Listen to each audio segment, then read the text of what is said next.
Welcome to Duck Season Somewhere podcast. This episode is brought to you by the following sponsors. For 365 days a year, it's duck season somewhere at Ramsey Russell's GetDucks.com. The world of duck hunting is way bigger than our backyard.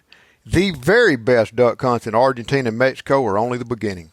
We specialize exclusively in 6 continents worth of proven waterfowl hunting adventures.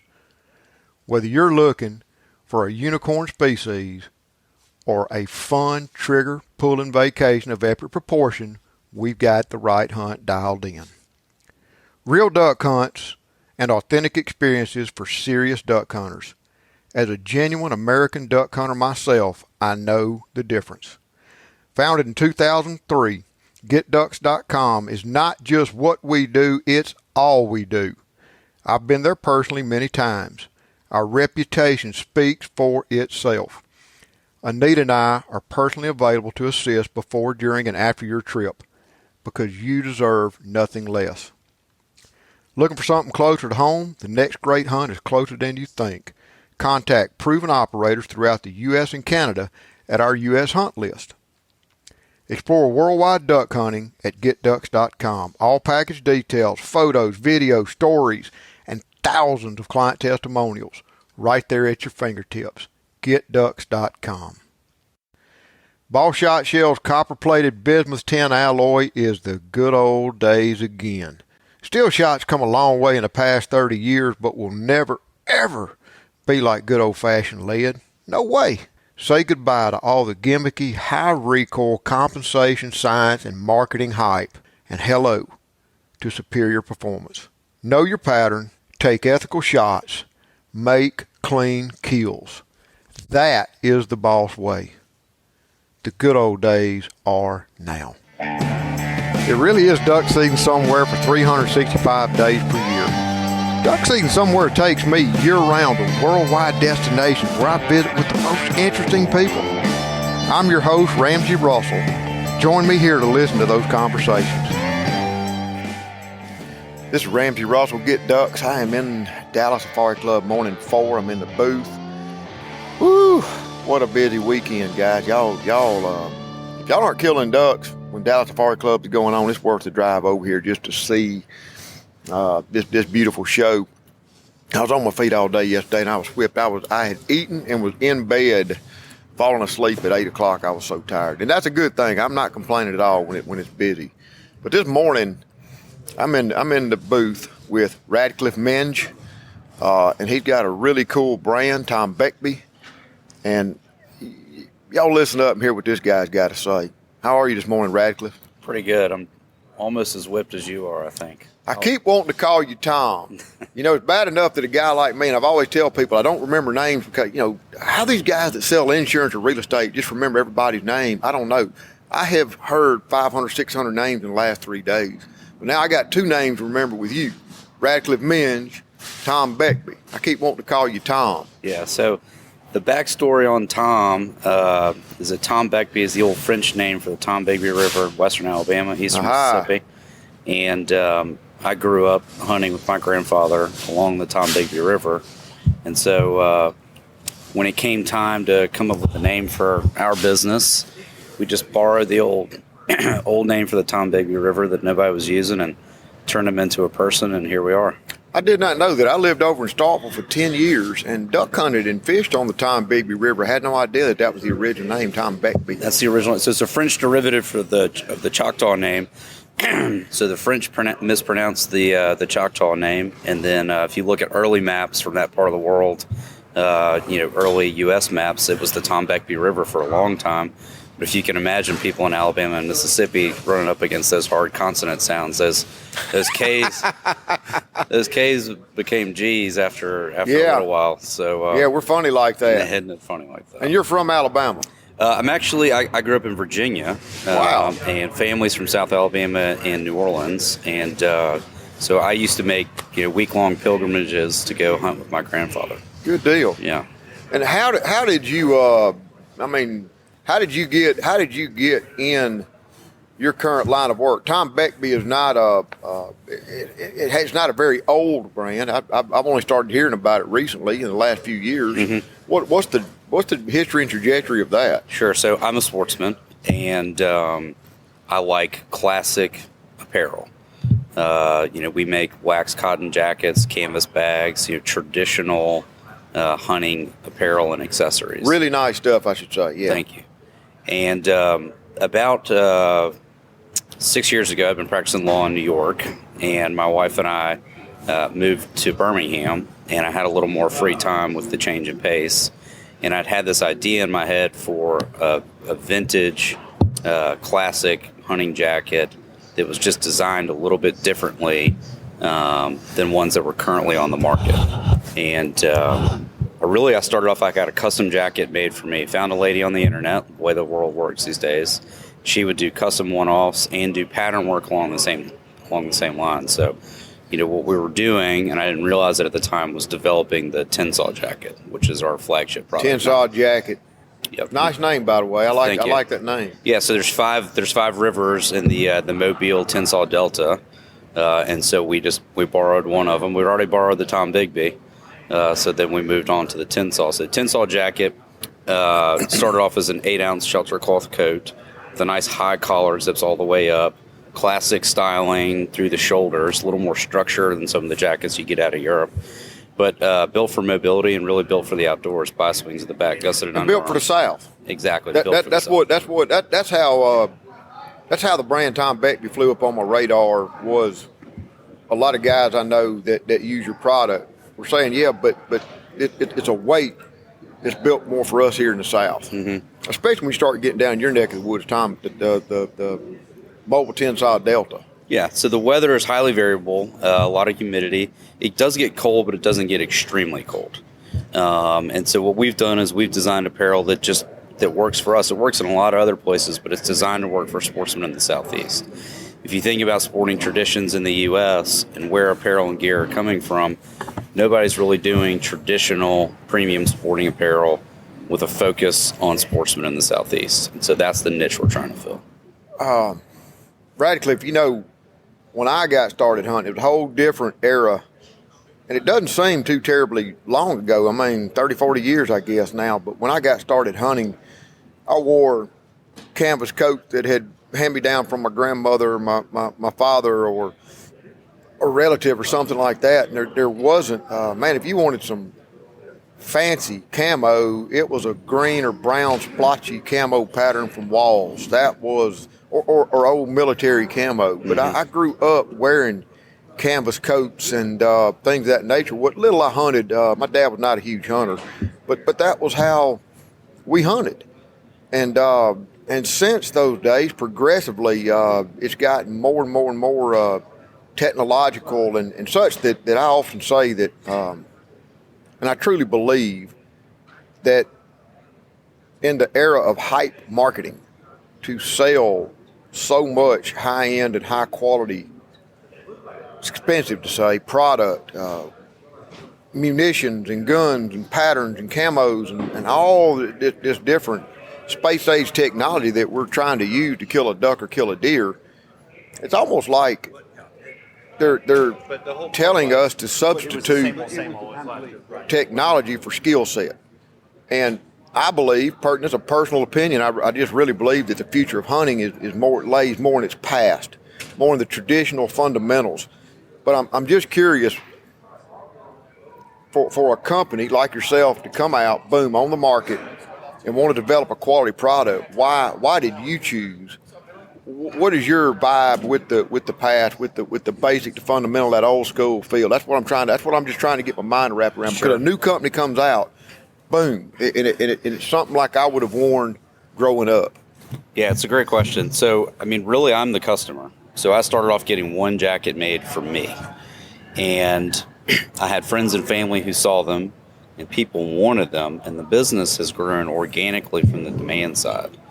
And it just turns out that there are a lot of other people like me and you out there who have been wearing camo a lot or have been wearing different sort of technical stuff, but remember the great, quality, timeless materials that they grew up on. That last. And there's, everybody, if you come from a sporting family, there's always the coats tend to accumulate over the years. Your grandfather's coats, your dad's coats, some coats that you've had and quit wearing for one reason or another. And there are just certain ones in all those collections that stand out that people keep coming back to. And so what we've tried to do with the Tensas Jacket and some of our other products is create those products that, you may try a more performance-based product, in any given year, but you keep coming back to our classic look. The other nice thing about our gear is, not everybody has the opportunity to hunt as much as you do, and I certainly would like to hunt as much as you do. So if you go to work during the week and you want to have a connection to sporting and project your interest in the lifestyle, vintage apparel allows you to do that during the work week because, if you've got a job, it can be tough to wear, your camo jacket to work, but you can wear a Tom Beckbe jacket over a suit with a tie. Kind of hard to wear Optifade with a suit and tie to the office, isn't it? You could do it. You could do it, but you get by with it. I get what you're saying. That's a nice idea, and it's really and truly, it just going back to that old generation. I never heard my dad and my granddad talk about numbers. Really talk about hunting. It wasn't a passion or a lifestyle or an obsession for my granddad. It was just what he did. Mm-hmm. When he wasn't a lawyer, when he wasn't doing something else, when he wasn't a civic leader or whatever he did, a little league coach. And now it really is a way in the contemporary age to go from the blind to the workforce, to church, to dinner, and carry that lifestyle with you without it being camo. Exactly. That's nice. Where do you see? How did you get into? Let me change this up. How did you get into hunting? What is your background? You came down to hunt with your granddad, but there's not a ton of ducks down there. Yeah, so turkey hunting is how I got into hunting. Turkey hunting is my first passion in the outdoor world. I grew up, going on deer drives and sitting in a deer stand from when I was young, but you had to be old enough to sit still for my grandfather to take you turkey hunting. And turkey hunting in our family was the big deal, and so you kind of had to earn your way up to go turkey hunting with my grandfather. And so when I turned 12, I started going turkey hunting with my grandfather for at least a week every year for the next 14 years in a row until he passed away. The last thing he and I talked about was turkey hunting. Really? Talked to him on Christmas Day, and he wanted to know the dates I was coming down because he had a pretty full roster of guys that wanted to go turkey hunting. Tremendous turkey hunter, tremendous outdoorsman, and hunted up in the northern reaches of the Mobile-Tensas Delta, hunted bottomlands, Pine Hills, whatever the river was doing, we kind of reacted to. So that was the last thing we talked about. But, when I really, really got hooked on the outdoors was the first morning I ever went turkey hunting. So we hunted, it was cold, opening day in Alabama, and we had 4 turkeys gobbling at us, and we sat down probably 100 yards from our hard gobbling old Tom. Turkey flies down, and my grandfather sets us up in a blind on the side of the road. He tells me, that turkey's going to walk straight up this road right to us. Don't shoot until I tell you. And anybody who knew my grandfather knows that, when he tells you to do something, that's what you do. So I sat there, frozen, waiting for this turkey to walk up the road. Well, this smart old turkey had a different plan, and he came up parallel the road about 30 yards in the woods. So my grandfather's watching the road. Now I see this turkey coming up. And that turkey went all the way around us, 270 degrees, and then was gone. And I had him in gun range. We paced it out about 15 yards. He could have shot him, but I let the turkey walk all the way around us because my grandfather hadn't told me that it was time to shoot. And he never saw the turkey. So we talked about it afterwards, and he said, man, I don't know, I don't know where that turkey went. And I said, well, he was right there. And sure enough, we were fresh tracks, and we paced it out, and it was 15 yards. And when my grandfather knew that I would let that turkey walk all the way around us, waiting for him to tell me to shoot, then we were going to be. You became his number one hunting buddy right there, and I guarantee you. Exactly. That's a great story, man. I appreciate you sharing that. My experience down the Mobile-Tensas Delta was back in grad school doing Tupelo regeneration counts in the swamp. And, Kimberly Clark, I guess, was the logging company. And let me tell y'all, if y'all have never been to this part of the world, especially in a 5 to 10 year old clear cut in the Mobile-Tensas Delta. It is a God-forsaken, snake-infested, mud-infested, like of epic proportion. And so I really think that now that I know the origins of the name of your coat, I really do respect it, because on one hand it was fun because I was young, but on the other hand, I used to we'd go out and eat dinner. There was a seafood restaurant. We had a little per diem to spend, and I would offer to buy my technicians dinner if they could make the day without one cuss word. Not that I didn't cuss, I did. Trust you me, I knew what was coming. And because you did not know from step to step if you were going to sink to your ankles or to your waist. There were briars, there were snakes, and if you were scared of snakes, this wasn't a place for you, because you were just literally up to your eyeballs in them all day, every day. And but it was a regeneration study, and we spent a lot of time running down all that myriad of creeks and channels and overflows, trying to find these little sites and count sealing for weeks at a time. And so I've got a lot of respect for that. Are you a duck hunter at all? I am a duck hunter, so I got into duck hunting later. What I love about duck hunting is the same thing that I love about turkey hunting. I think you and I were talking about this the other day. Turkey hunting is wild and crazy because the birds are wild and erratic. And but there's something really special about being out in the woods, watching the world wake up, and hunting and knowing that the outcome is not guaranteed. And turkey hunting is not guaranteed, and duck hunting is definitely not guaranteed. That's right. You know what they have in similar, that I am not a turkey hunter. I have killed 10 turkeys in my entire life, and I really need to shoot a Miriam so I can say I've got the world slam. Not that matters. I'm really, truly not a turkey hunter. And it's not that I don't like it, it's that I don't have time. I just don't. It's duck season somewhere. And man, let me tell you what, in spring, if I'm home, I'm on the phone or sitting in my recliner or both. But the similarities I see that I love about duck hunting, and y'all don't get me wrong, I love to pull the trigger. I'm not there to watch the sunrise. Lee Chosen and I were in a blind. He goes, after the hunt, he goes, holy cow, Ramsey, it's like fangs came out when those ducks started flying. You just changed like Dr. Jekyll, Mr. Hyde. I love that part, but it's hard to articulate the relationship that I feel with that animal. And it's like the duck calls, the decoys. I begin building a relationship and having a conversation. And turkey hunting, what appeals to me about turkey hunting, it takes that conversation to the extreme.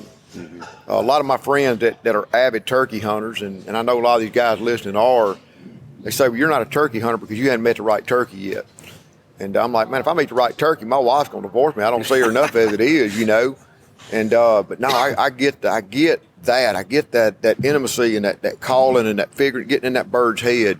It's a lot like duck hunting in that way. You know what I'm saying? That's the parallels I see with ducks and turkeys. I think they're both they're very intense, and there's something about calling to an animal and having responding that creates a heightened level of intensity. I mean, the morning that I just described, turkey hunting with my grandfather, was 26 years ago. Yeah. And I remember it. I mean, I can tell you everything about that morning, and I can tell you everything about every hunt that we had for the next 5 days together, trying to chase that ghost. So we had a turkey basically in the bag that morning. We had, on the last day of that trip, I killed a turkey at 2 in the afternoon with a 20 gauge Browning pump, that at 11 steps that my grandfather called up with 2 fighting purrs. Wow. And we were in young, probably 6 to 7 year pine trees we were in Red Hill country at that point, and got a turkey to gobble in the afternoon, used a fighting purr set, which I'm not, I've hunted with a lot of turkey hunters, and my grandfather was the only guy that religiously used fighting purrs, so I don't know if I'm giving away some magic here or not, but they worked, and they worked great. He was particularly good at them, and we had a bunch of near misses that whole week. I guess the point is that whatever it is about the innate qualities, something about the experience of turkey hunting, the closest thing for me is duck hunting. Duck hunting has the added bonus of having a social component. That's right. I love turkey hunting with another person, which is hard to do, but you have these intense moments and you get to share them with somebody. Yeah. My father-in-law has gotten the turkey bug, has not killed a turkey, but man, we've had some near misses last few years. We've had 2 fly over him to his guides, me. So he's met the right turkey and still hadn't gotten one. So to me, waterfowling, a lot of similar qualities. Turkey hunting, the nice part about waterfowling is you can travel more to do it. I mean, turkey populations are great in the U.S., but it's not like you're going to, travel to Europe to go turkey hunting or Argentina or wherever. Mm-hmm. And that social component. It's a North American experience. You're right. Yeah, it's uniquely. I was telling someone this the other night, trying to explain to him why turkey hunting was so intense, and I was also trying to explain to him that it's uniquely American, something you can only do in North America. That's right. It's as American as Thanksgiving. Exactly. That's exactly right. You mentioned earlier about your product being timeless, lasting forever, and that I'm that guy. Maybe it's because of that. I wear and drive and use things forever. How do you I guess there are carpenters out there that get attached to their favorite hammer. I get attached to my watch, my gun, my decoys, and I don't know why, but I do. I like that, and I don't like that so much of this technological stuff that we're using to include firearms at times. Some of the brand manufactured firearms they're not forever products. They're almost disposable, and I don't like that disposable. I just don't like it. It's something about that, and I tell you what I'm fishing around for, trying to get out is way back when, way. I mean, I've been married 25 years. It was the year I got married 25 years ago. I go to up near the Chesapeake Bay in Maryland, and I start hunting with this guy, and in his little mud room, little area, little mobile home, really is what it was, on the hunting property, he had stacks of old wooden decoys. And we were hunting over plastics out on there on Swan Creek in Chestertown, Maryland. But I'd never seen those kind of wooden decoys. Mm-hmm. I said, how come we're not hunting over those? He goes, oh man, my dad and I hunted over those growing up, because back in those days, we paid $5 for those decoys. Everybody around here that needed spare time money made decoys. And he said, when plastics came along in the 70s, late 60s and 70s, when they became proliferate, he said he could literally remember going to duck camp parties where all the old men were just celebrating to get rid of those dang wooden decoys. They threw them into piles and burned them, and then tied string onto plastic decoys by the firelight. He could remember that. That's amazing. But now, break, decades later, those decoys, those wooden decoys, have become collectible, have become cherished items, have become folk art status. And so it's something about, it's not just me. It's almost like a vibe in humanity that likes to connect to the past with something like a hunt with a gun or a decoy or a jacket. I was just thinking as you were talking earlier, I wish, I don't know what brand that tan coat I used to wear was. I knew it was my grandmother. She was much smaller than my granddaddy. I have no idea what name brand it was. I was 12 years old. I didn't look at the tag and see what it was. I didn't care. It was my coat. And I guess because my mother was OCD, she threw it out over the years. I no longer have, but I wish I did. I wish I had it hanging in the closet still. Yeah. I think part of the appeal of wooden decoys, vintage apparel, and hunting itself is a desire for people to slow down a little bit. Yeah. And I think what's so appealing about a wooden decoy, I'm looking at one in your booth right now, and I got one recently. Joe Gagnon from Russell Boots gave me one that a friend of his made and gave to him. And there's just something about, one, they last, and then two, there's just something really personal about a piece of wood that someone brought to life. And they, I don't know, there's something really appealing about just slowing down for a minute and focusing on one thing that you're passionate about. I used to carve decoys. After that trip to Chesapeake, I went to a store that sold contemporary carvings, and I was broken in grad school and I couldn't do it, so I went and got a butcher knife and bought some cork and a Dremel. Matter of fact, Walmart, after burning up 3 of their Dremels, they wouldn't let me return them anymore, and so I had to step up to afford them. But I carved a few, and they were crude compared to the one you're looking at that was made by a professional, but they worked. Thank you. And again, it was that connection to that resource. I would spend my summers sweating in the shop and carving and thinking about duck hunting, and then to put that block on on the water, and a duck actually come into it, just accelerated that connection with that bird. I took pride in. The decoy you're looking at is a red-crested pochard carving by a guy named Mark Shupp, and Mark carves the decoy blank that a lot of you guys now see floating out there in your spread. It's plastic. You know, those plastic decoys have to be made from a mold. He carves under contract with all the companies the original blank. He took Jason Chuley's Ramzilla decoy, the shoveler, and he recarved it for a plastic mold that became Spoonzilla with Mojo. And I met him and I saw him. I said, "Would you make me this red-crested traveling decoy?" He said, "What's a red-crested poacher?" I showed him the picture. He carved it. You know, a lady tried to buy that from me yesterday. I said, "No, ma'am, it's one of a kind, and I travel with it. I can't do that. I can't sell it to you." I had a guy try to buy my broken in Tensas Jacket. No, I told him you earned it breaking in. I said you gotta earn it. You gotta earn it. It takes care. That's the thing about that waxed cotton. I've been wearing waxed cotton forever. A lot of different brands, but they all take on their own character based on where you've worn them, where you've hunted with them, and how you've worn them, how often you've worn them.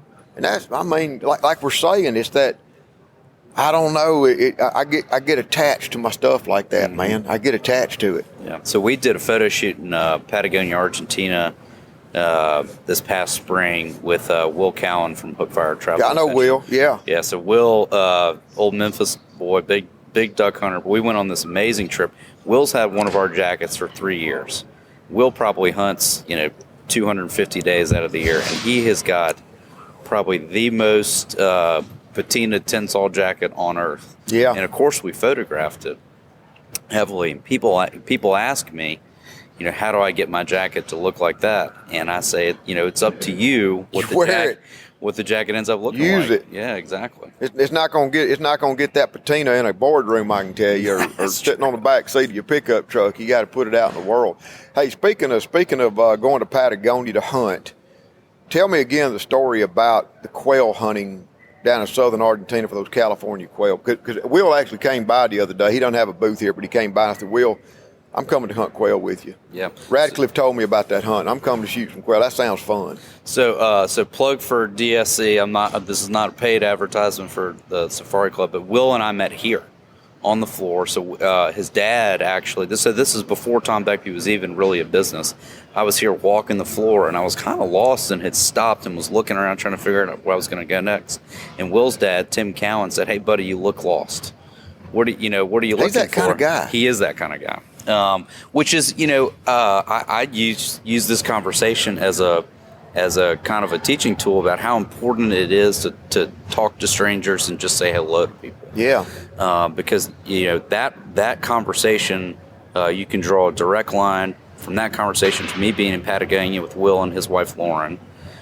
They run a program out of San Martin de los Andes, so northern Patagonia, a little bit south of Bariloche, if you're familiar with Argentina. Unbelievable trip. It's they call it their Triple Crown because you can fish for trophy trout, shoot management red stag, but for wing shooters like me, you can chase California quail, valley quail, which were released down there, 100 years ago, and the Argentinians don't shoot them. No. And they are everywhere. I mean, it is comical how many quail there are. And they covey anywhere from 10 dozen bursts up to 200. And so what Will and his guides they've figured out a way to hunt them. You chase them through the scrub brush. It kind of looks like Wyoming almost, like sagebrush country. The smell's obviously different because it's not sage, and you see crazy animals like, they've got stag instead of elk. But so you chase the quail and you kind of pin them in thickets, and then they send in flushing dogs, and the birds rise and shoot and rise and shoot and rise and shoot, and they fly hard and low and fast. Yeah. And it's not like anything I've ever done. I mean, No. it's this isn't hopping on a mule wagon in Alabama and going and chasing bobwhite. I mean, it's Right. a different deal. No, that sounds very appealing to me. I duck hunt for a living now, and as much as I love to duck hunt, when I vacation, I don't want to wear waders and shoot ducks. I want to shoot something. I normally sneak off and go shoot a deer or something like that. But I told Will a couple of days ago, I said, I'm coming down to shoot those quail. He said, oh, come on. I'm like, no, I'm dead serious now. Don't. I'm coming. You know. Hey, you were talking about how the jackets develop characters, and we were talking about decoy, and it reminded me of a story. We got a lot of gadwall in the deep south, so we chase gadwall. One thing I've learned about gadwall, we all use mallard decoys and mallard this and mallard that, but we got a lot of gadwall, and gadwall's real decoy to mallard decoy. But let me tell you this: if you've got a pair or two or whatever of gadwall decoys, birds of a feather flock together, they come into gadwall decoys. So all of my own homemade cork decoys are either green wing teal or mallard because they're very easy to carve. And last year I bought a pair of gadwalls. I hunt with a buddy of mine, Jim Cruz especially, and he's just eat up with in that break of his with gadwall. And the way you set a gadwall, the way you work those gadwalls, I don't care how many decoys you got out, set a pair or more of gadwalls off to themselves. And every gadwall that comes in is going to hit those decoys. This is a great story because last year in the Deep South was just a funky year. There wasn't many ducks, and I was going to hunt with Jim over. I do our annual cork hunt, we call it, and he warned me. He said, it's not the number of ducks you're used to. We're going to shoot some ducks, but it's not going to be crazy. I said, fine. And that night over, as he was grilling steaks, he just told me, so, you know, and look, man, God, I keep a terrible secret, but he said, hey, just so you know, tomorrow morning in the boat, my son Turner is going to propose to his girlfriend. And that was kind of awkward for me because it was Jim, his wife Allison, and Turner, and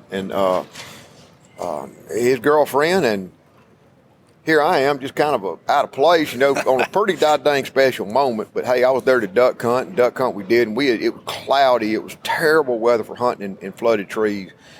And we shot 2 or 3 ducks, and it got kind of slow, and it just kind of got this long pause into action. And the moment came, and Turner proposed to his girlfriend, a beautiful diamond ring, and her smile was as wide as that boat was long.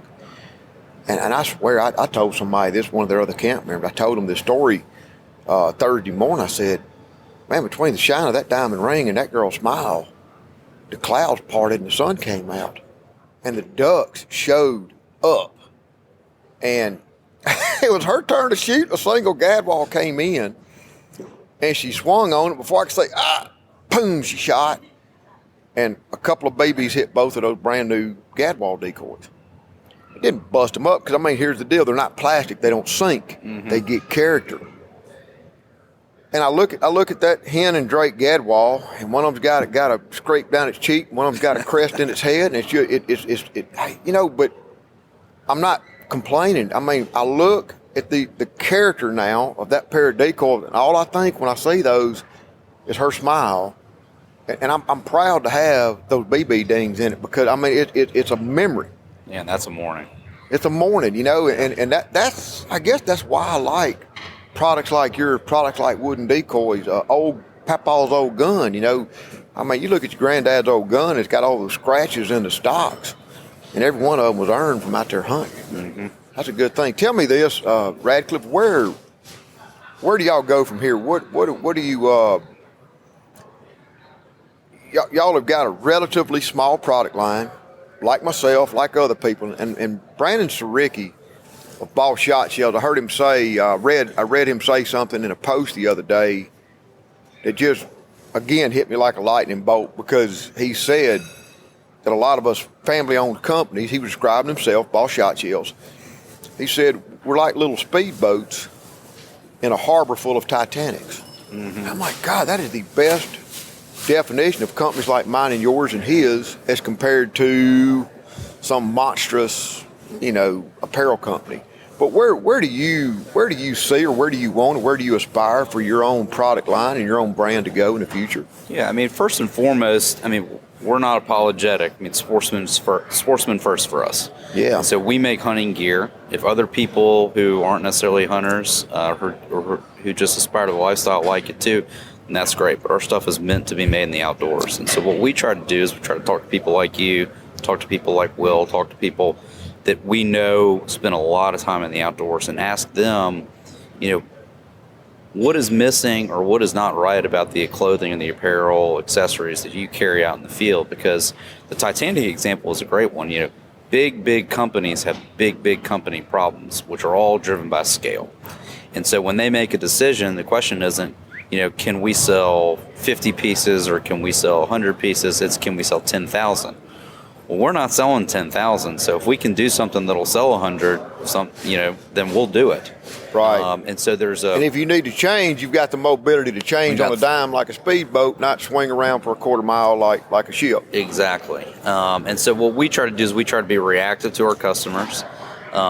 We try to always remember that, the roots of the business are catering to first the Southern sportsman, just because that's where we happen to be.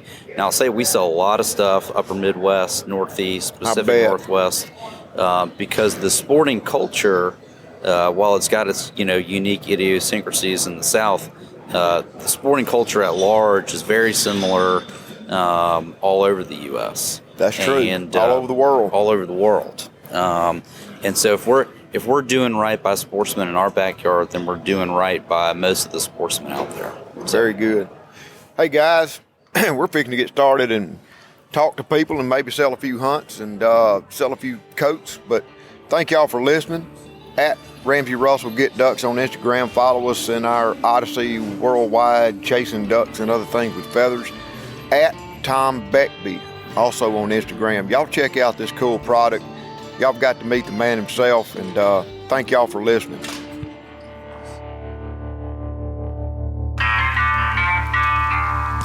Duck Season Somewhere is produced by Ben Page. Original soundtrack by our friend Cody Huggins.